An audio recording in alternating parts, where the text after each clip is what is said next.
Hey, everybody. Welcome to Odd and Untold, the podcast where we talk about all things strange and spooky. And we have a spooky episode for you this week. Joining me once again, my friend John from the moors on the British Highlands there. And Hi, Jay. how you doing, man? I'm doing okay.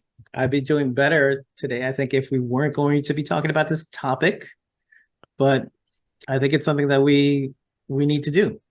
Yeah, we've referenced it in prior episodes. I think I forget which episode number it was. Was the Cat Squatch episode with Ethan? I mentioned some stuff, and I think you and I mentioned this in one of the last episodes we did with your stories, because we sort of said we were done with our personal stories, but not quite. Like, we had some incidents over one summer that we wanted to talk about. So we've referenced these stories in past episodes, but we've never really talked about them. And these aren't uh, single incident ghost stories.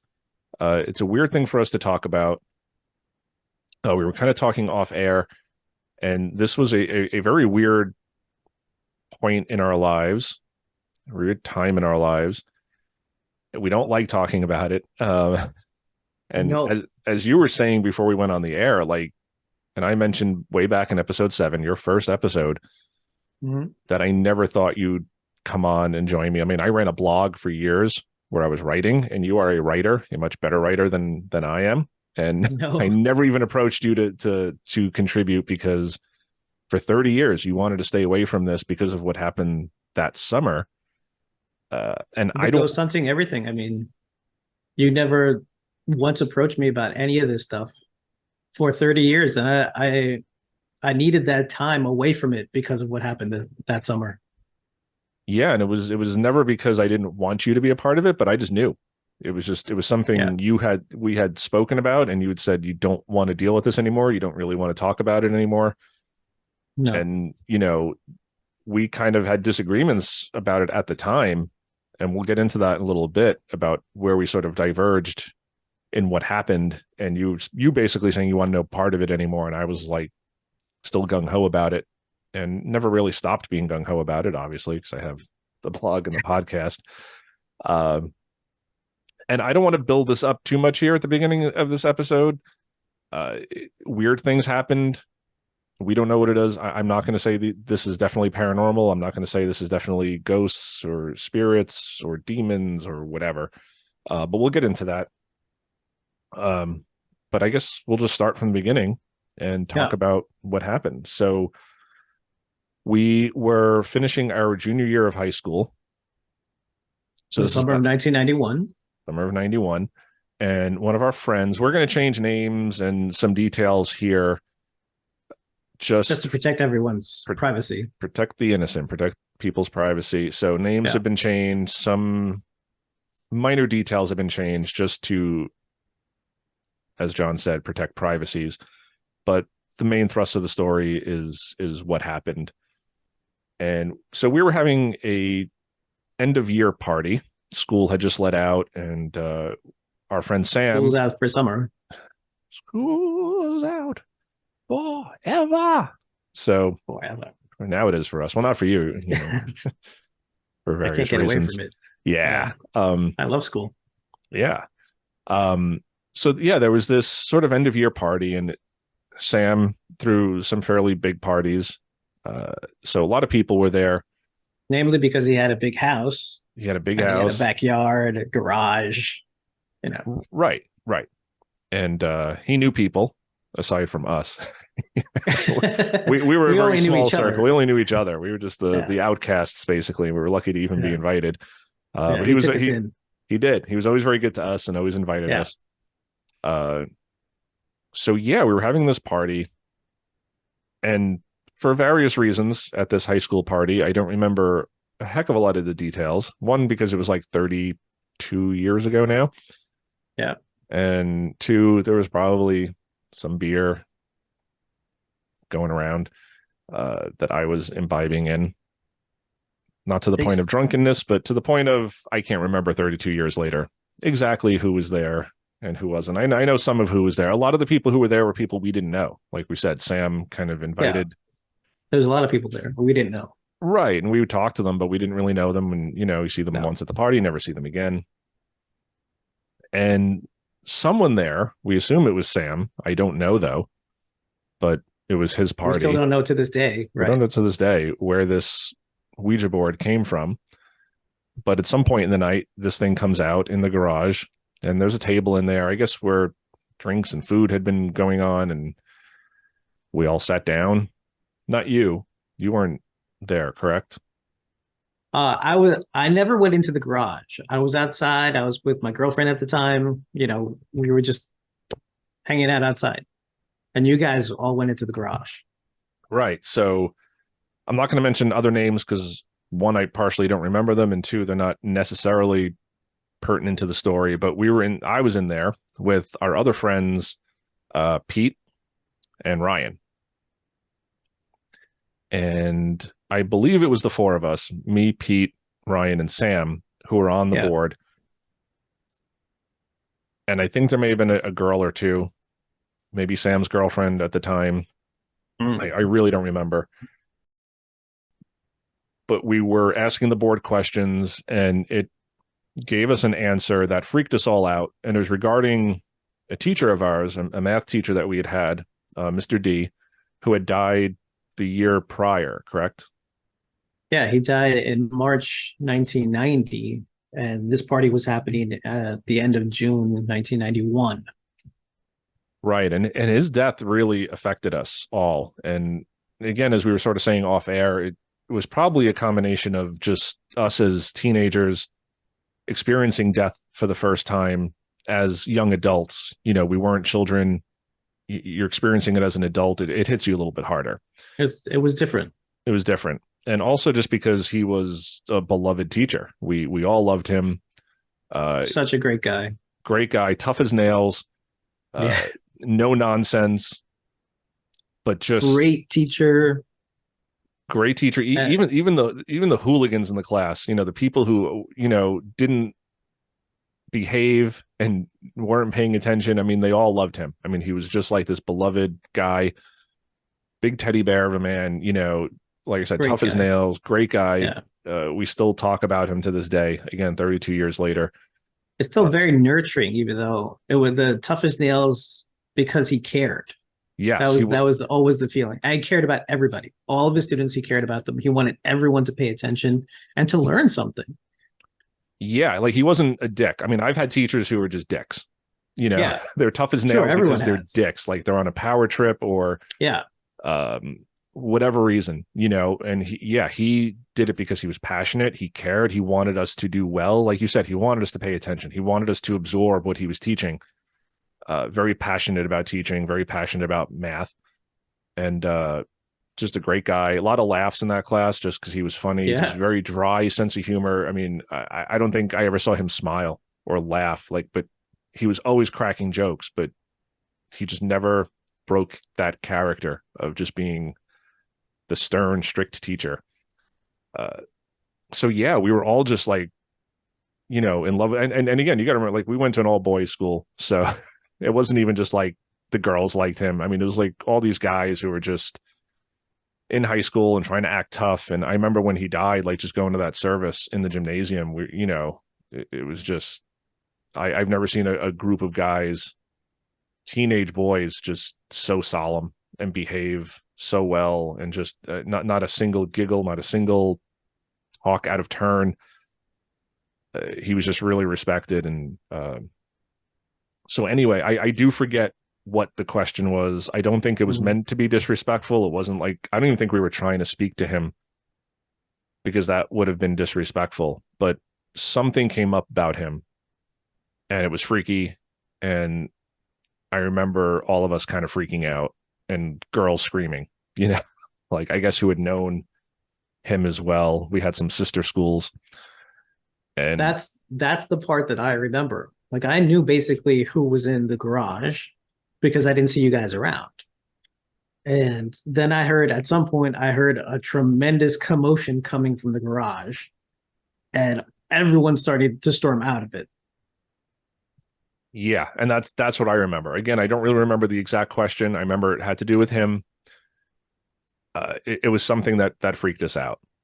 Yeah. And, we all kind of ran out of the garage, and, there's probably that nervous energy, and then it would, probably turn into giggles and teasing one another, and the music comes back on, and we leave it alone. For reasons, I'm not even sure. Uh, you, myself, Ryan, and Peter, we used to hang out together. Again, as we said, we didn't really know anybody else. You and Peter had girlfriends. I believe Ryan and I did not at the time. And for whatever, we used to hang out on the weekends together. We didn't have a very large group. And here's the second weird part. We somehow obtained a Ouija board of our own. Who got that one? It wasn't Sam's. I honestly don't remember. I don't remember. I never owned one. I know you never owned one. No I don't way. believe Ryan owned one. It may have been Pete. I think, if I recall correctly, he may have gone to the store and picked one up, because we were just like, oh, this might be a cool thing to do. Again, we were just... Sorry, I just wanted to add something that at the time, it was very easy to get one of these boards.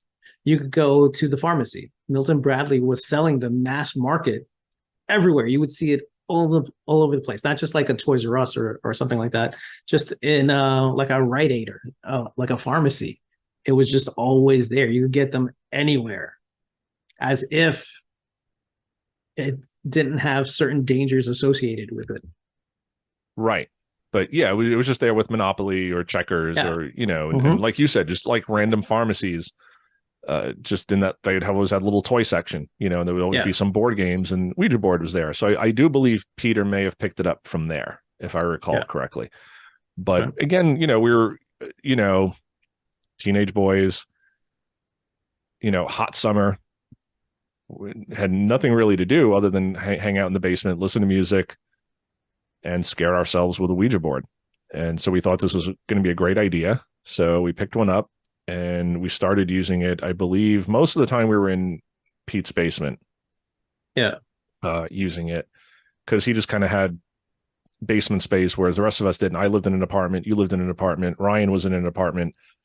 So we didn't really ever get that privacy. But Pete had a basement, and his parents would kind of leave us alone. We'd go down there. We could crank the music. We could just kind of have that privacy that teenagers usually want.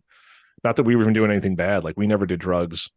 No. We never drank except for like parties like Sam's. And even then, I never drank to excess. I'd have a couple. We didn't really imbibe in mind altering stuff as some teenagers do, as some of our friends did. Yeah. Some of our friends did, but not us. Yeah, not the four of us. So yeah, we started using this Ouija board in the basement. And again, we weren't looking at this as something demonic, as something evil, as this was like just something fun for us. It was like, ooh, like, we can ask it questions and it'll be fun. And I think a Ouija board story probably starts that way. It's not someone trying to open a portal to hell. It's just like, oh, let's ask it questions and see what it does. It's kind of like a spooky magic 8-ball, and it was kind of innocent. Yeah. I think I think the first time that you used it in Sam's garage, there was only 4 of you, and then we were hanging out, and it was Pete, you, Ryan, and me. So there was only 4 of us.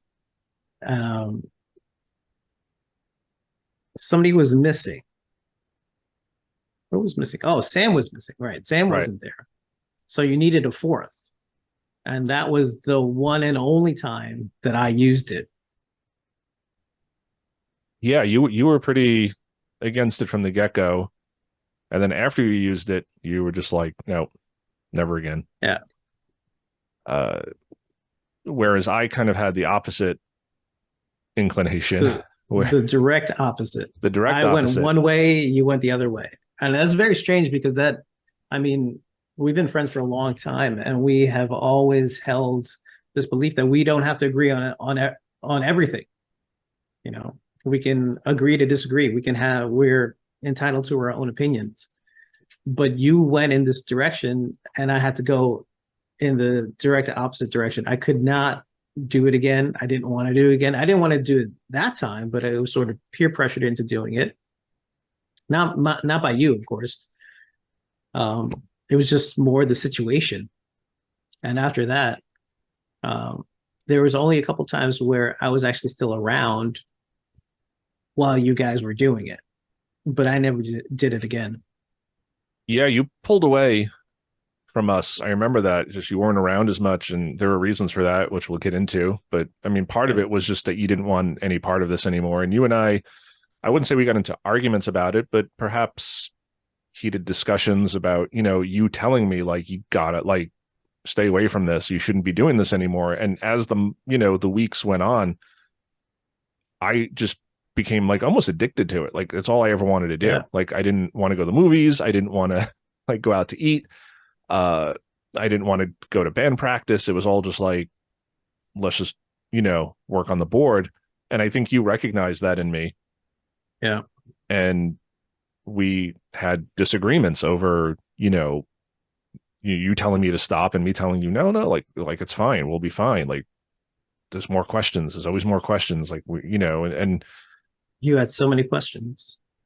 yeah. And again, as I think most teenagers do, you're kind of coming into adulthood and these questions are coming apparent to you for the first time and you want answers. And it's tough to talk to your parents. It's tough, and again, a lot of these questions your parents don't even know the answers to. It's questions about life and death and the meaning of life and what comes after and just all that teenage angst and wanting to know the answers. And I think Ryan was very much in line with me. Yeah. In that, like he was also 100%. 100% just gung ho. He was Yeah. real into it. Peter, was also into it. Just he didn't have that drive that like Ryan and I had. No. Um, It was more curiosity. I would say that you and Ryan were more fixated on it. And Pete was just sort of curious about it. And me, I was just out. I think it's in a previous episode when I was on, it was episode 50, I think I was talking about spirituality in my life. I started from a very young age thinking about eternity. It's one of the first questions I asked in my life. What is eternity? What is it to be outside of time? And I was like 5, excuse me, 5 or 6. And I was asking questions like that and feeling very connected with God, even from a very early age. I had many of my answers, not all of my answers, of course, because I don't think any one thing can provide all the answers that you have in your existence on Earth. But I had many of the answers that I needed. That's why I didn't need any more from this board. yeah, I remember that you were just completely disinterested. Like you said, the first time Yeah. you did it, it was more like a favor to us, just because we were like, oh, we need 4. Come on. Yeah. But after that, you pulled away from us. You were basically saying you want to know part of it. And I think we'd occasionally bring Pete's girlfriend onto it just to get the 4th person. And then Yeah. after a while, I think we just stopped caring and it was just, 3 of us. And Yeah, there were certain rules. You were never supposed to do it alone, right. which is a long-standing rule. I don't know if anyone broke that. I think you did. No, I never did. Oh, thank God. No, All that right, was one good. thing I never did. I never used it alone.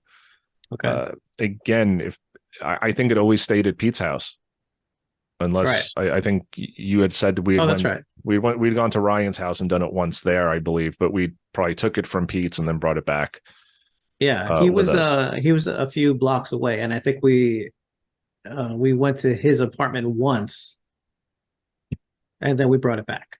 Right. Uh, so in the midst of all this, again, we would use this. We were on summer vacation. None of us really worked.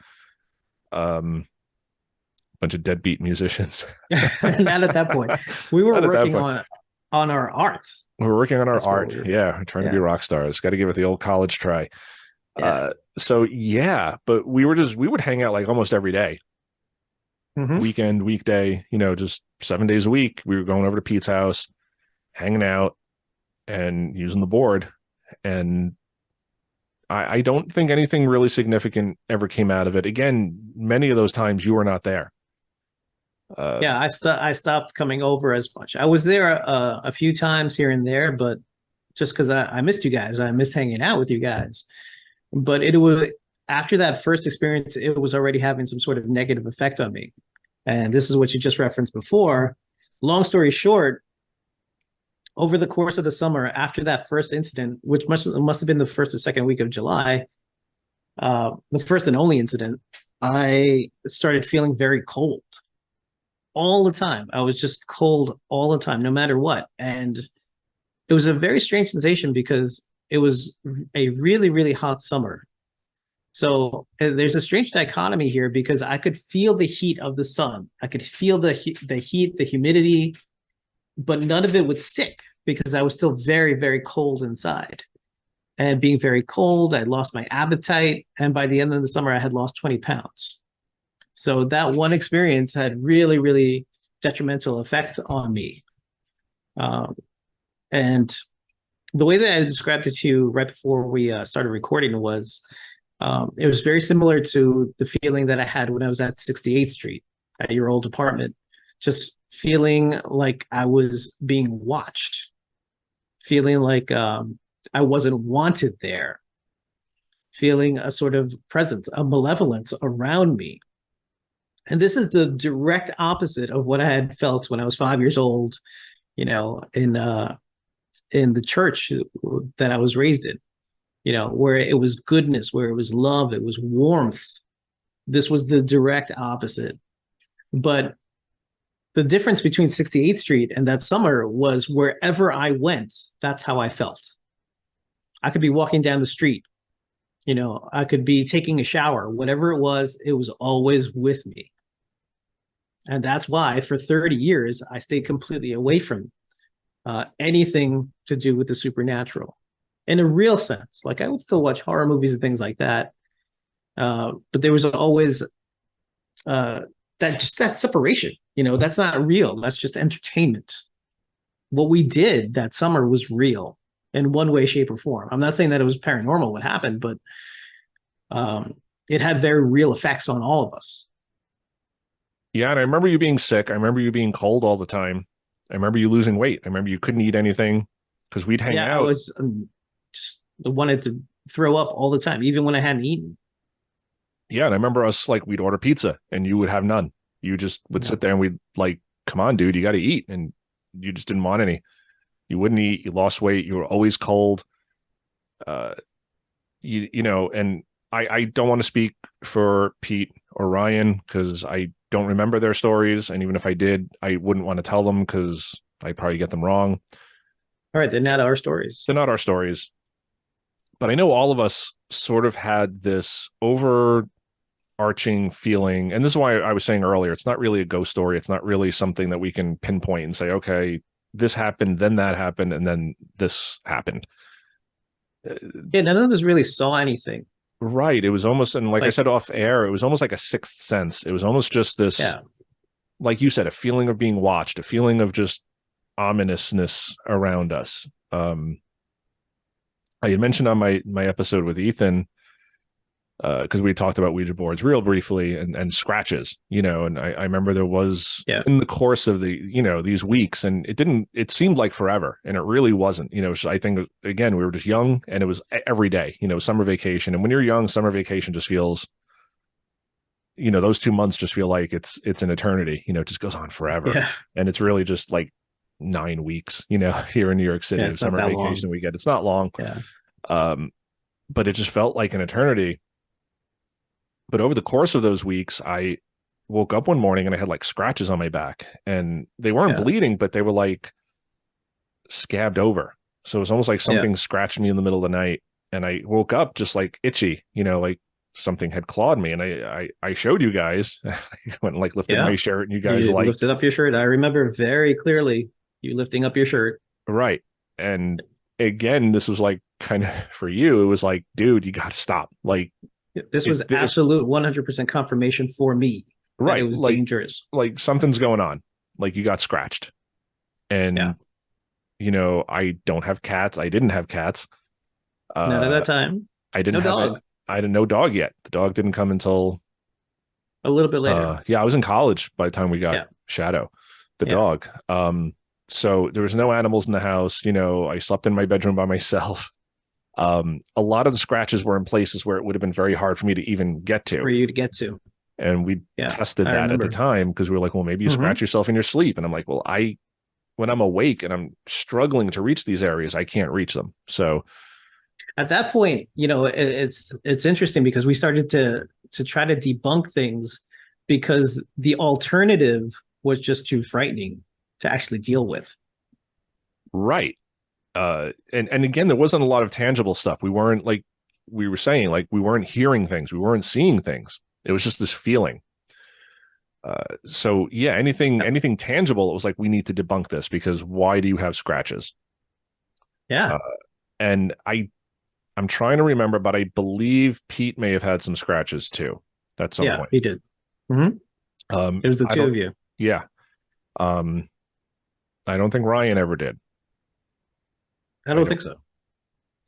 Not that I remember, but I believe Pete had No. some scratches as well. Yeah. Uh, but again, we Not tried to me. debunk. Not you. No, well, you were No. dealing with. It was almost like a Yeah, I was 2 month dealing. flu that you had. Like you weren't sick. God, it was But awful. it was almost like you had a fever. Like you were just always cold, shivering, Yeah, I had the chills for 2 months. and you didn't eat. No appetite. And it reminds me of the story I did last week, the listener story from Gina from Connecticut, because she had Yeah. mentioned as well that at one point when she was being visited by this thing, she wouldn't eat. And her Hmm. family member had to kind of like force her to eat because she was not eating and losing weight. And it just reminded me of you. Like, Yeah, when I listened to the episode, I thought the same thing. and Anytime that comes up, yeah. So there were these little things that were happening to us.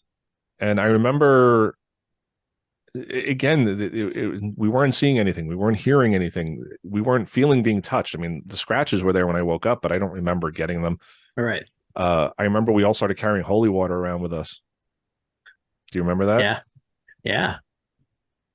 Just to have it on Uh, our person because and again, stupid me, I'm still like, well, I'm still going to do it. It's still good. Still use the Ouija board. I'm carrying holy water, but oh God. I'm still going to do the board.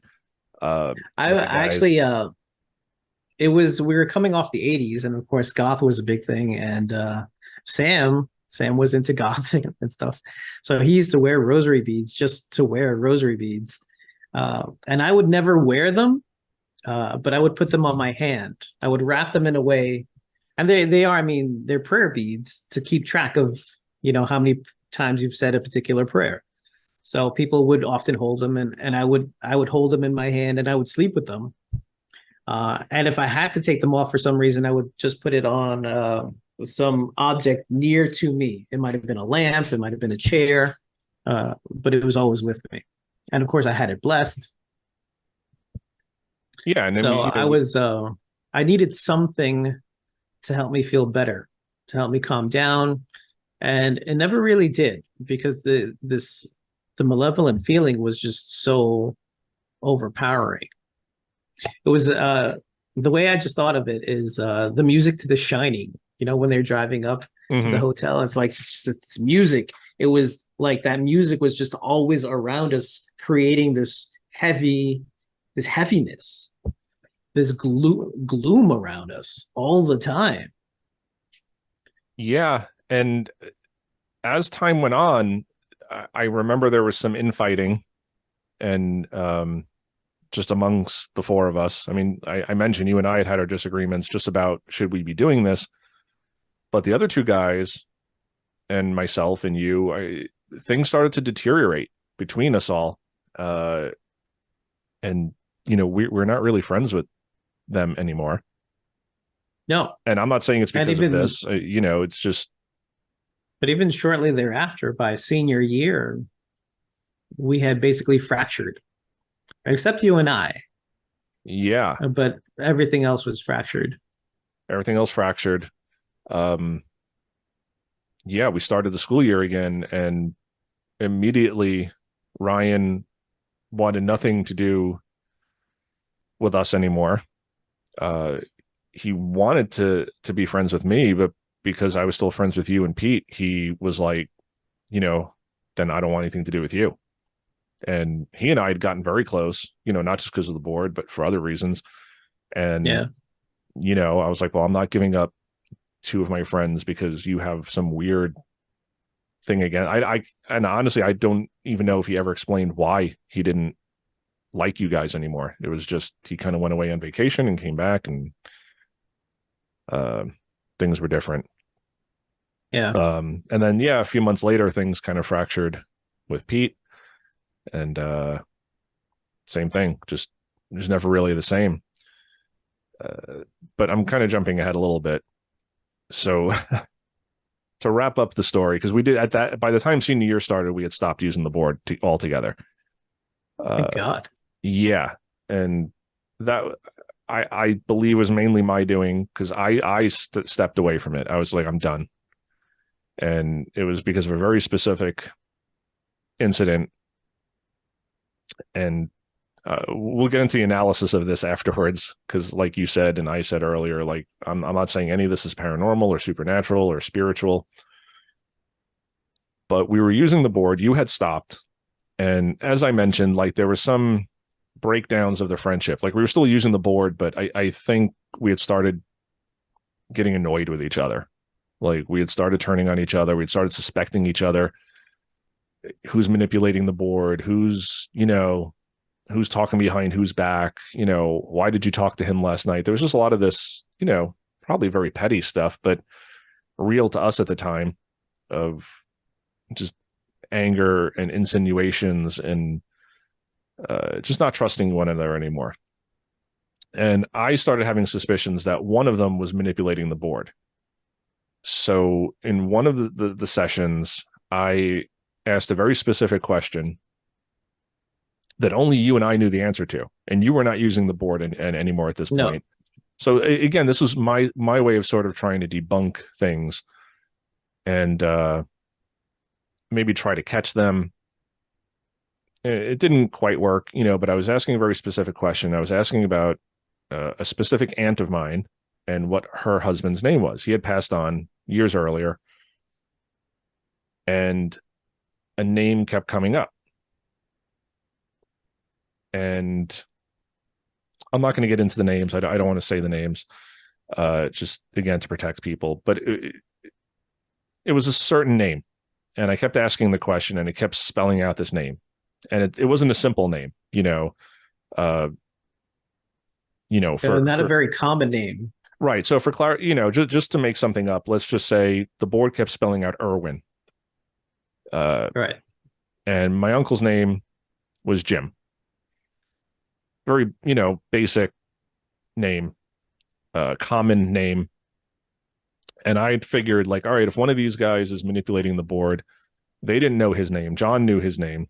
I knew the name. Yeah. So I'm trying to debunk this to sort of say, okay, well, if this is my subconscious, maybe it's going to come out because I'm moving the planchette, and uh, John's not on the board, so it wouldn't be his subconscious. If one of the other guys guessed it, maybe it's sheer luck. But I kept saying no, kind of hoping that they would pick another name.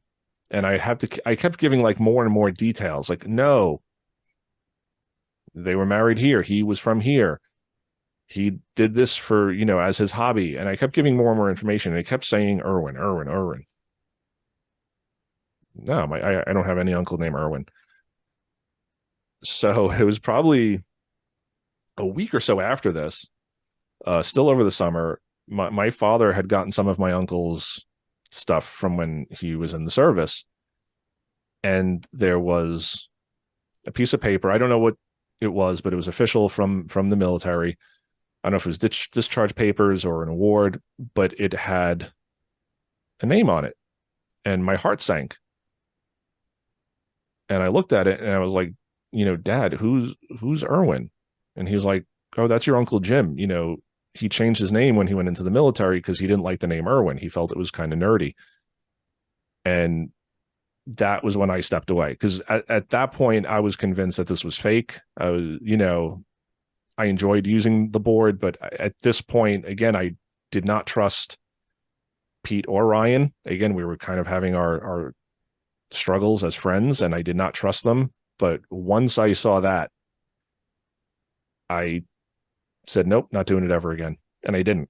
I stepped away from it, and that kind of ended our summer. And then again, like Ryan went on vacation, and we kind of went into other things, and you remained sick.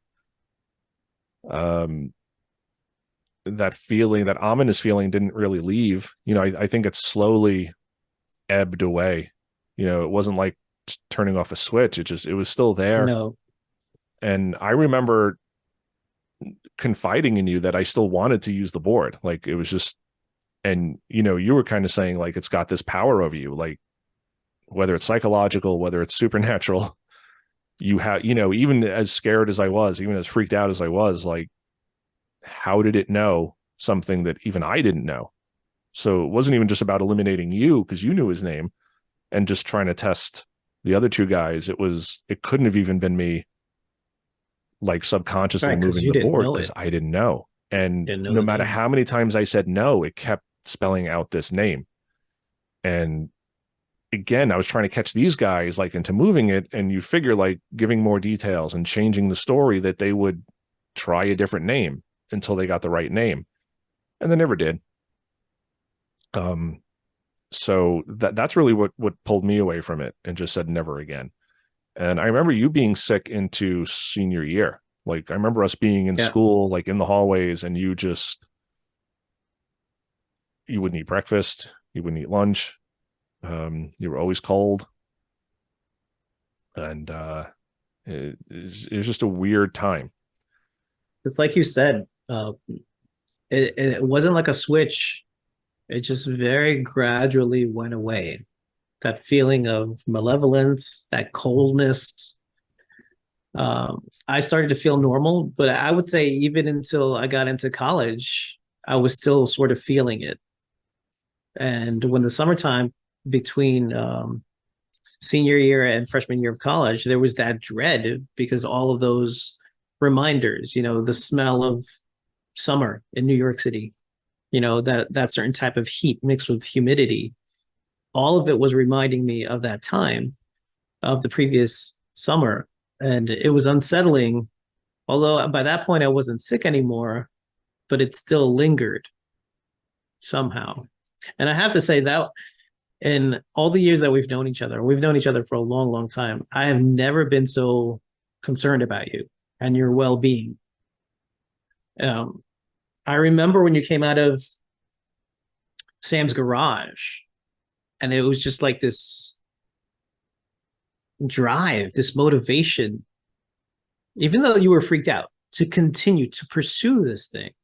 And it only got worse throughout the summer. And then you had scratches on your back. And just to hear you say this word, like, I would never say this word of you. You said just earlier that you felt like you were sort of addicted to it. And that, hearing you say that word really upsets me right now, you know, because I was so concerned about you. I would use something that was a little bit, I don't know, kinder, like you were fixated on it. But I was just so concerned about you. And, it's strange because I mean, I was concerned about myself, and that's why I pulled back. That's why I pulled away and didn't do it again.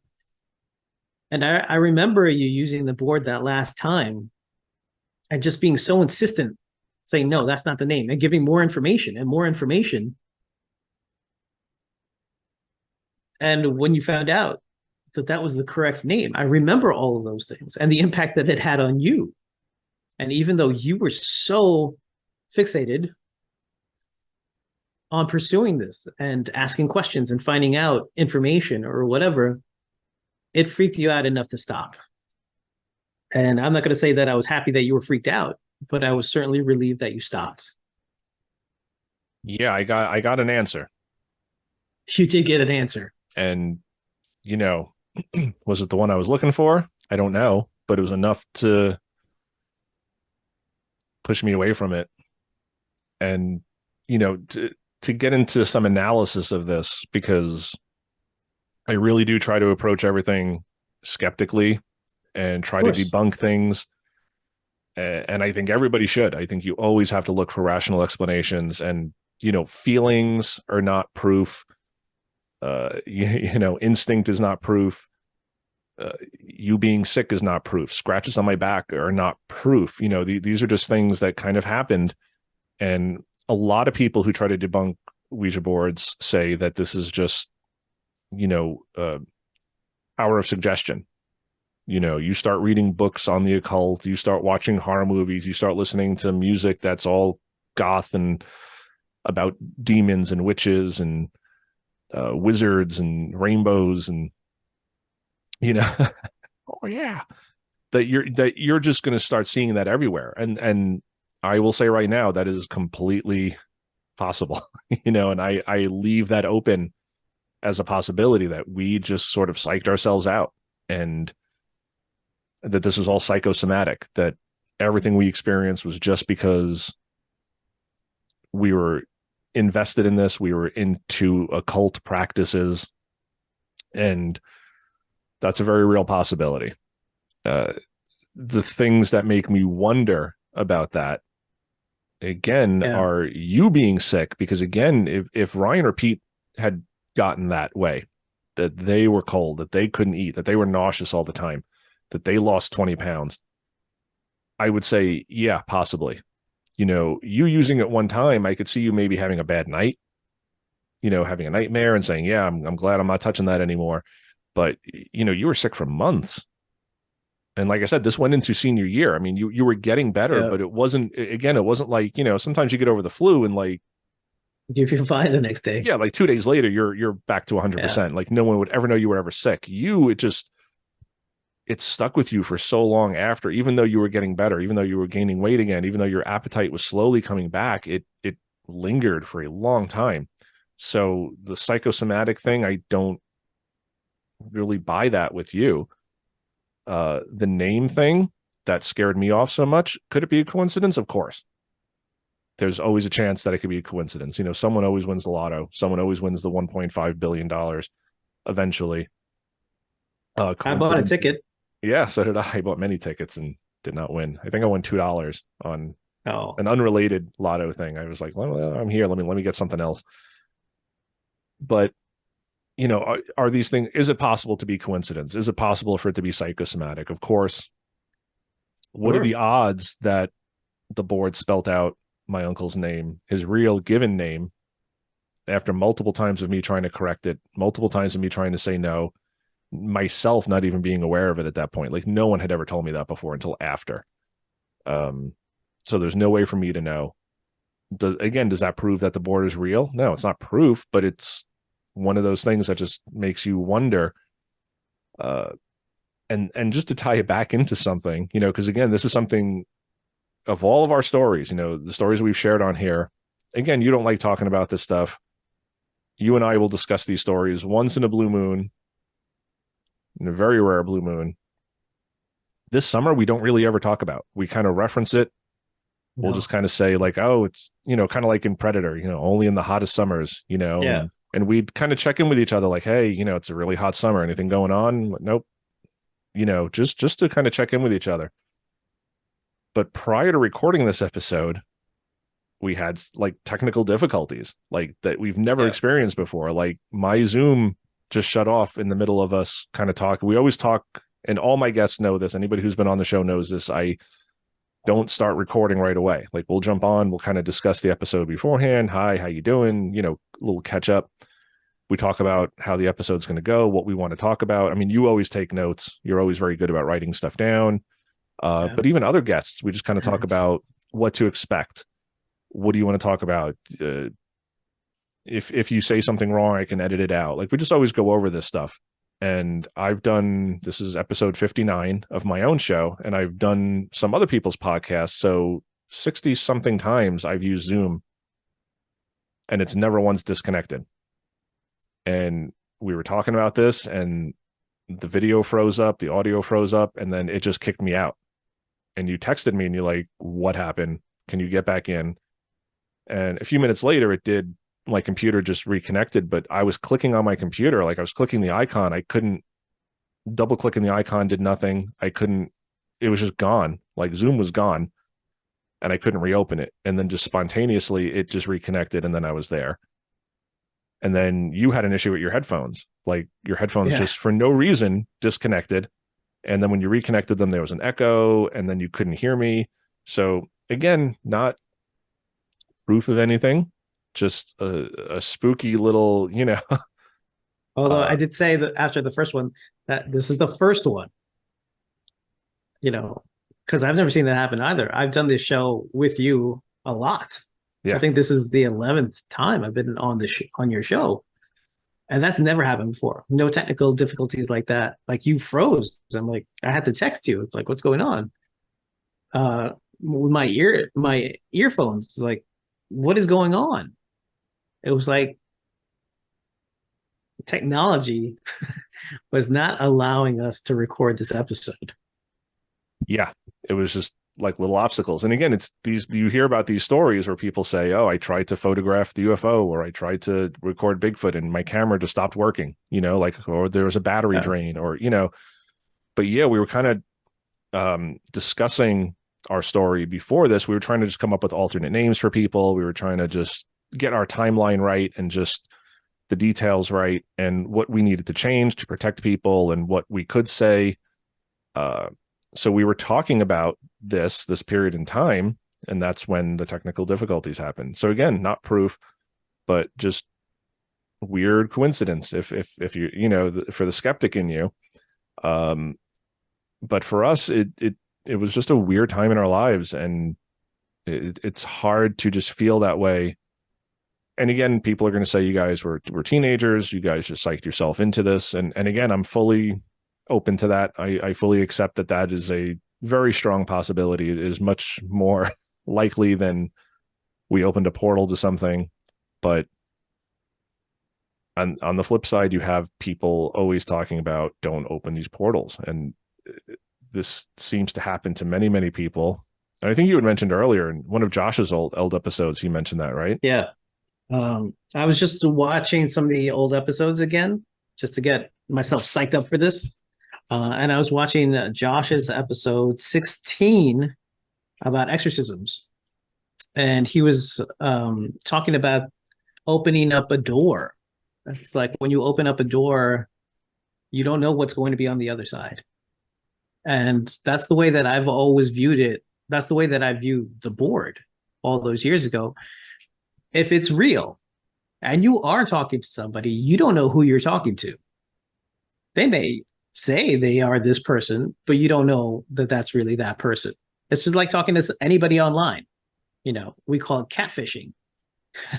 But does it happen with the supernatural as well? You don't know who you're talking to if it is real.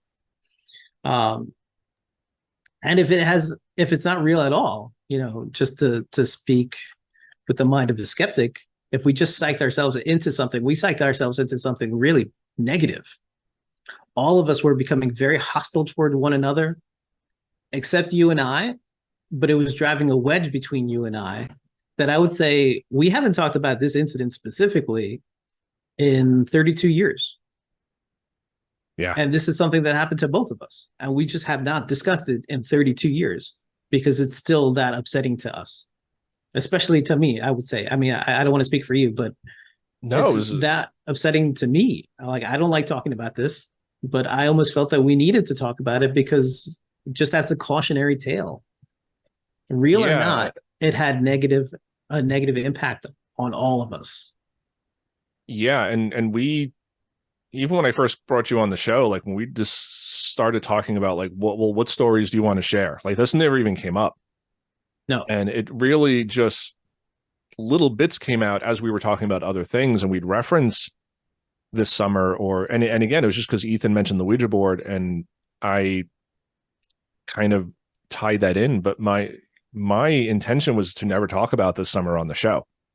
And it was really just more like that combination of, well, you and I have mentioned it a few times in passing. So we felt for the audience's sake, we had to kind of address it because we've been kind of teasing it, and I don't like dangling the carrot and never following through. But Yeah. also, as you said, as a cautionary tale. And again, if you're fully skeptical of this, if you fully believe in this, whichever side of the spectrum you fall on, or if you're somewhere along that spectrum, it's a cautionary tale. Like, it's just, and I'm going to tell another story in a second that's not related to this, but is related to Ouija boards. Um, but it's a cautionary tale that, at best, if this is fake, if there's nothing to it, there's no afterlife, there's no demons talking to you through the board, it's all just plastic and cardboard, and Milton Bradley or whoever put it out there. At best, yeah, it started like bringing a negative energy into our group. 4 guys who were really good friends, hung out daily for hours. I mean, we'd get together early in the morning. We weren't the type to like sleep in like till 1 o'clock in the afternoon, like some teenagers do. No, Like never. we'd get up like first thing in the morning, and I was gone. And I was getting home, 1 o'clock in the morning, and then waking up at 8 o'clock Same. the next day. And yeah, we'd all converge either at, Pete's house, or sometimes my place, sometimes your place. I mean, but 99 times out of 100, it was Pete's house because of the basement.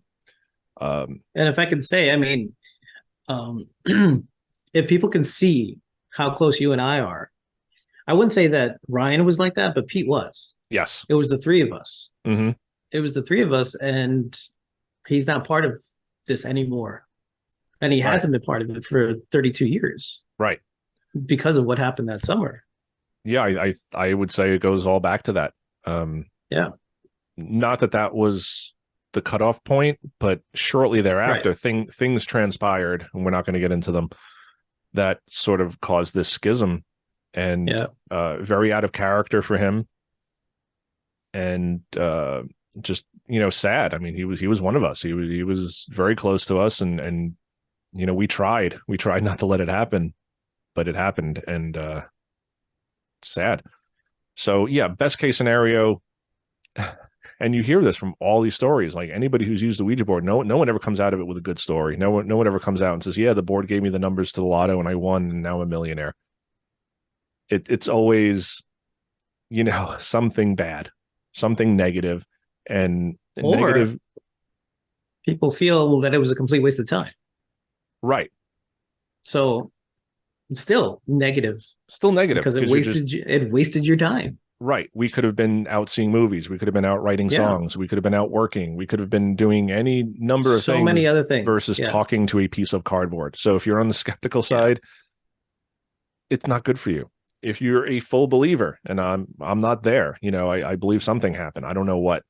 And I'll get to another story, which I promised, just to show me that I do believe that there's something to the board. But if you're a believer in it, then yeah, maybe you're opening the door to something. Maybe you're talking to something that is not being honest with you about who it is. Like John said, catfishing, and you see a lot of that where you're talking to something. And it happened to us a few times where we'd be talking to something that started out very sweet and innocent, and then it started saying like really horrific things. And we would end the session. And again, part of me always wondered, was that Pete? Was that Ryan? One of them just fucking around, because we're teenage guys, and you play around with each other, and you kind of try to mess with each other's heads, but no one ever admitted it. And as I always say on the show, like, if you're playing a hoax on somebody, if you're playing a joke on somebody, eventually you want that aha moment, like, I got you. So why didn't that ever come up? Why didn't Right. There Ryan has to be some or sort of payoff. there's got to be the payoff for like messing around with us like that? And at that point, if it's only the three of us and it's saying these horrible things, where's the payoff? Where's I was just messing with you guys? It never came. Even after we, started getting hostile with one another, no one ever said, "Oh, I was lying about that." Everybody stuck to their guns, where we were like, "I wasn't messing with the board." Yeah, you've told me that. I believe you. The one time that I did it, I wasn't pushing that thing. Right. I And I didn't believe feel you. anybody pulling it or pushing either. That was No, the other thing. that was the other thing. It just felt weird. Yeah. So before we wrap up, I want to get to the other story. And this is not my Okay. story, but I'm involved in it. When my parents were young and dating, they used the Ouija board. And the board, over the course of questioning, they're asking the board different things. I think they were using it with my aunt, a different aunt, and maybe one of my cousins. I forget the story. Again, this is before I was born. But they were asking the board questions, and at one point the board says, your firstborn is going to be twins. When you get pregnant, you're going to have twins. And then, here I come and pop out, and it's just the single dope, just me. So fast forward years later, I'm 9 years old, and I have a severe case of glaucoma. That's why I'm wearing glasses now, and probably one of the youngest people to ever be diagnosed with glaucoma. And this, again, you're going back, I'm 49 now, so this is like 40 years ago. Technology was very different. They had never really seen this in a child before. Glaucoma is mainly an older person's disease. I mean, my dad had it like at 18, but I was like 9 when I was diagnosed. So I was maybe 10 at this point. But they had taken me to a clinic out in Pennsylvania because they had different equipment. They could take photographs of the back of my eye. Now I think this piece of equipment's like in every optometrist office out there. But at the time, we had to like drive out. It was like past Philly. It's this place in Pennsylvania. It was a hospital. And they do all the testing and everything. And, we're in the waiting room, and the doctor comes out and goes, does his twin also have glaucoma? And my mother's like, no, he's not a twin. Who told you he was a twin? And he says, well, he's got something in the back of his eye. There's like a vein that only happens with twins.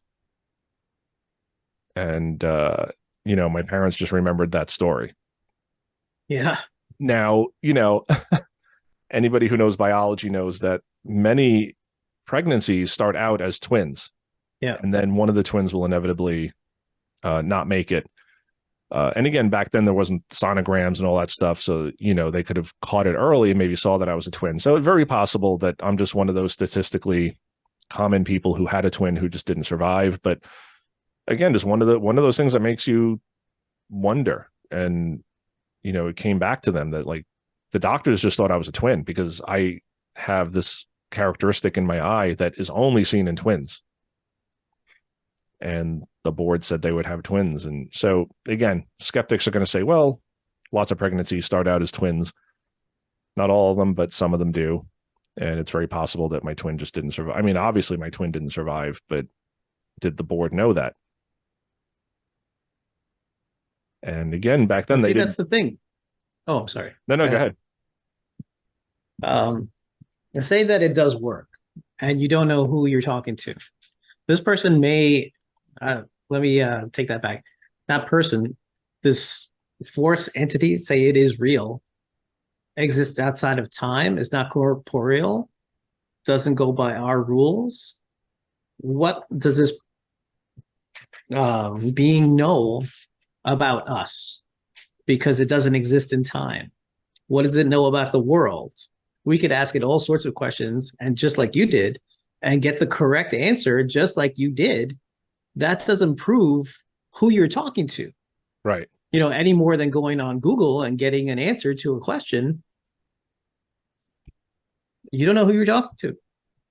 Yeah. And again, you see this all the time on Dateline or any of these shows where, someone's bilked out of money because they're talking to someone and, oh, this is my girlfriend. She's my online girlfriend. She lives across the country and she sent me photos and I've talked to her on the phone, and it turns out it's like a guy with a voice changer, and, he's just pulling pictures from somewhere else and he's catfishing the person. You don't know who you're talking to. You don't. And again, I don't know if the board is real, because again, each one of these stories I can kind of debunk, and you can say, oh, it's just coincidence. You guys psyched yourselves out. But again, it was very real to us. I mean, your illness was very real to you. The scratches on my back were real to me.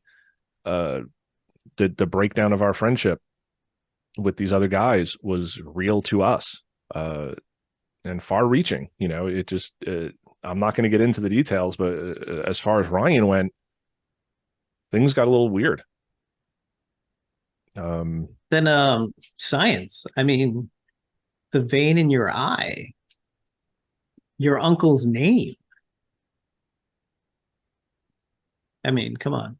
Again, it could be coincidence. It's that infinitesimal possibility that it's coincidence, because it could just, that was the name one of the guys picked and they stuck to their It's guns. entirely possible, It's right? entirely It's possible. probable. It's Probable. Yeah. yeah, but how probable is it? How, Right. that's really what you come to, that it's possible. And again, the skeptic in me just wants to throw all this out and say we were just kids. The logical part of me, the logical skeptical part of me just wants to say, we were just kids and, dabbling in the occult, and we scared ourselves, and, but again, I how hope do that's the truth. I hope it's the truth, but how do you I hope explain the it's the truth. scratches? The other stuff could be coincidence, but the physical stuff that you and I went through and Pete went through, yeah, It was weird. It was weird. I don't know how to explain it. And again, at 16, 17, we're trying to debunk this and say, I don't have any pets at home. So what could have scratched me? Can I even reach this while I'm awake, much less when I'm sleeping? Yeah. Is there anything in my bed that could have scratched me? No, like I'm not rolling over onto anything. Like we did try to debunk it. And so you just left with, okay, you have these scratches on your back that were clearly bleeding at one point because they're now scabbed over. They're itching you. So it's almost like, like when a cat scratches you, that itches you for days. It's not just an immediate, like once it happens, it hurts you. It'll scab up. It'll itch you. It's almost like you get that little infection. And that's kind of what I had on my back, but nobody had scratched me. Nobody. I just woke up one day and I was like itchy back there. And I'm like looking in the mirror and I could see stuff. And then I showed you guys. Not saying it's real. I don't know. People can leave comments for us telling us what they think happened to us that summer. But yeah, I'm very happy not talking about it ever again. It's on record. Same. It's We've on talked record. about That's it. And like you said, we haven't even talked about this in years together. We just do that. We just do the check-in. Yeah. It's like when it's especially hot, and it's been especially hot. Even if we haven't been speaking the last year, we've been speaking a lot more, which I'm very happy about. But there have been some years where we haven't, for whatever reason. We always checked in with each other on those hottest of summers. It's like, has anything been going on? And that's usually the question that we ask, something to that effect. Right. Vague. Nothing's going on. We leave it alone. Yeah. We don't talk about it. 30 years we haven't talked about this. And I'd be happy never to talk about it again. I'm glad that it's on record. That's the end of it, as far as I'm concerned. Yeah, me too. And again, weird that we had technical difficulties when we've never had them before. Just trying to get it down on record. Yeah, just trying to talk about it. My Zoom disconnected, which is never done before. Just very, very strange. So, right, on your end, on my end. Yeah, that's the end of it. That's the end of it. So, yeah, let us know what you guys think below. Again, we're not saying that this is supernatural. We're not saying that we know what this was. It's just we're just telling you what we experienced, what we felt, what we went through, what we think. So, if you guys have any thoughts on what happened to us, we'd love to hear it. Please just be respectful. That's all we ever ask in the comments. Just be respectful. You can disagree with us.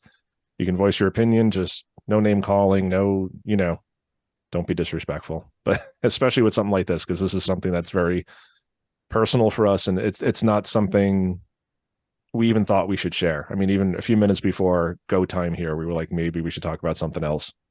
Yeah. So this is not something we're talking about easily. We're opening ourselves up to you guys here. And sharing this, and most people, even very close to us, don't know about this story. So this is big for us to share this. And really, the only way that I said that we should do this is as a cautionary tale, because whatever happened, it did not have a good effect on any one of us. Right. Regardless of your stance on what this was. Yeah. It just didn't have a good effect. And no. Cautionary tale. Go get a magic 8-ball, or just go play your instruments, go to the movies, go enjoy the outside, the outdoors. Yeah, embrace life. Do something productive. Embrace love, friendship, romance, nature, whatever. Right. This piece of cardboard is not going to give you the answers it's not worth it. No. It's not worth it.